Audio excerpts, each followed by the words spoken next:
Bismillahirrahmanirrahim. Assalamualaikum warahmatullahi wabarakatuh. Alhamdulillahilladzi at'amana bil iman wal islam. Asyhadu an la ilaha illallah wa asyhadu anna Muhammadar Rasulullah. Para jemaah hadirin pemirsa yang budiman, alhamdulillah berbicara tentang tik-tik kehidupan, kasih sayang, cinta, ekonomi, budaya, sastra, seni di bulan Ramadan yang sangat hebat ini tidak akan ada kikuk-kikuknya, dan jelas kata Rasulullah tidak akan ada habis-habisnya. Hadirin yang terhormat, di zaman Rasulullah ada seorang anak muda yang sangat patuh kepada ayah bundanya, sangat patuh kepada ayah bundanya.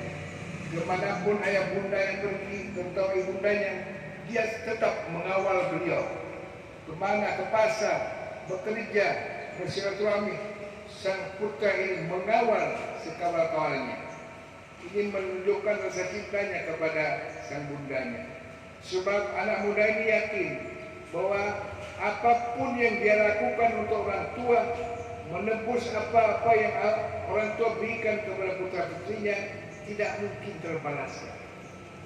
Berapa ratus juta rupiah andai kata diuangkan tetesan susu ibunda kita yang menetes anak-anak kita sampai dewasa 22 tahun berikutnya, di sapi masih mengantarkan dia putra-putranya ke TK, ke PAUD, terus menjalankan ke sekolah SD 6 tahun, terus ke SMP, masih melanjutkan sampai perguruan tinggi. Orang tua tidak putus-putusnya mendoakan putra-putrinya.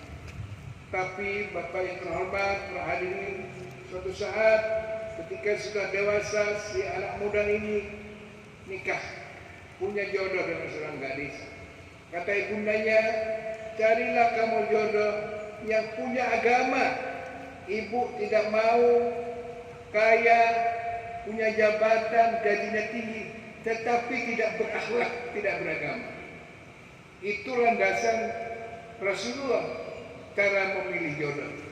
Singkat cerita, si anak muda memilih pujaannya dan orang yang hebat, tapi kurang akhlak, kurang agama. Bertahun-tahun dia hidup di dunia, menjadilah beliau seorang saudagar besar. Pada suatu hari ibundanya datang bersilaturahmi ke rumah putranya. Para jamaah yang paling sedih, sang ibu bukan dijemput anaknya, tetapi yang menjemput adalah pembantunya. Mulai rasa cinta kepada ibundanya luntur gara-gara predikat harta dan kekayaan. Kemudian ketika dia memasuki rumahnya, seorang ibu bertemu dengan putranya dan ada sebuah cincin emas yang ada di mangkok di lemarinya. Dia pegang dan dia diminta-minta kepada putranya, "Pulang, ibu sangat senang kepada ini cincin, bolehkah saya ambil? Bolehkah saya minta?"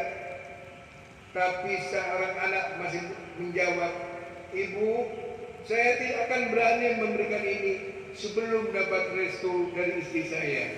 Maka muncullah sebuah hadis Rasulullah, belum disebut seorang muslim yang sempurna kalau dia masih lebih cinta istrinya daripada cinta kepada ibundanya.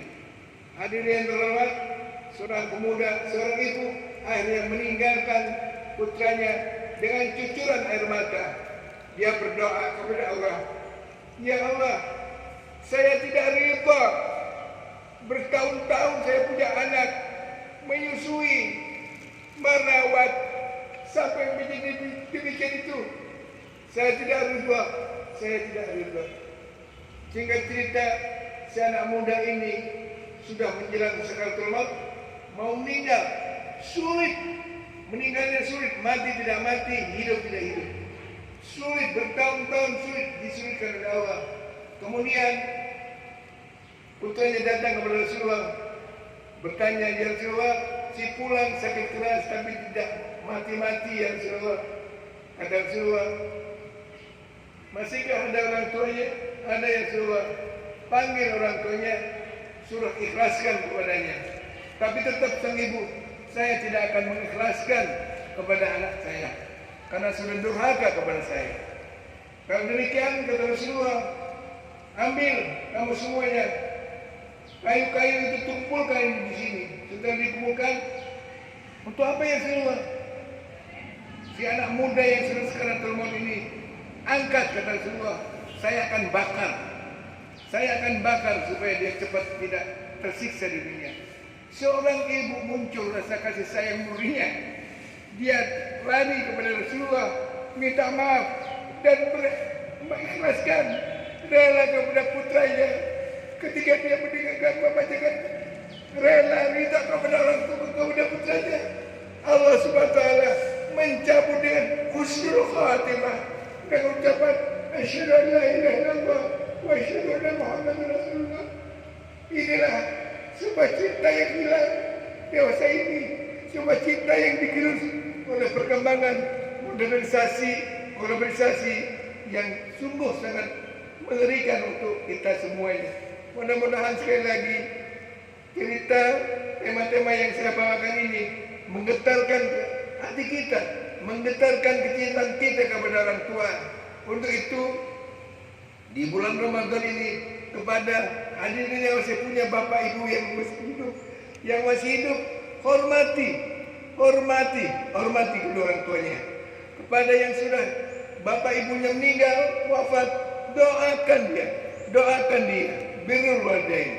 Allahumma ighfir lahum warhamhum wa'afihim wa'fu anhum wa'akrim nuzulahum wa wasi' mudkhalahum waghsilhum bil ma'i wal barak wabdil hudan khairan min darihim wa zawjan khairan min zawjihim wa ahlan khairan min ahlihim wa nakihim min khadaya kama yaqsabul amin min al-gas. Inilah doa kita yang harus disampaikan kepada Allah untuk kedua orang tua kita yang telah membesarkan kita sampai dewasa ini. Mudah-mudahan cerita singkat ini menggetar kita bahwa kita tidak ada apa-apanya di hadapan Allah Subhanahu wa taala tanpa ridha kepada kedua orang tua. Mudah-mudahan bermanfaat. Akhirul kalam, wassalamualaikum warahmatullahi wabarakatuh. Dan saya akan tutup dengan pembacaan doa. Ya Allah ya Rahman ya Rahim. Allahumma shalli ala sayyidina Muhammad wa ala ali sayyidina wa maulana Muhammad. Ya Allah ya Rahman ya Rahim. Ya Latif ya Wadud ya Fa'al ma yurid. Wa barik lana Allahumma fi jami' kasbina wa hula quda awliya yuhan al-tahad. Wa tuhyi hayatal qawmi min sinihi. Bi qayyumika basiru bila masakat. Ya Allah, selamatkan kami ya Allah. Selamatkan keluarga kami ya Allah dari virus-virus corona ini ya Allah. Jauhkan mereka ya Allah agar kami bisa bertakwa, bisa beribadah kepada Allah Subhanahu wa taala dengan khusyuk, mengerjakan salat tarawih dengan khusyuk, berpuasa dengan khusyuk, agar ibadah kami ini ya Allah benar-benar menjadi ibadah kepadamu yang diridhai olehmu. Rabbana atina fid dunya hasanah wa fil akhirati hasanah wa qina adzabannar. Walhamdulillahi rabbil alamin. Wassalamualaikum warahmatullahi wabarakatuh. Ingin ku dekat dan menangis di pangkuanmu sampai aku tertidur bagai masa kecil dulu. Lalu doa-doa baluri sekujur tubuhku, dengan apa membalas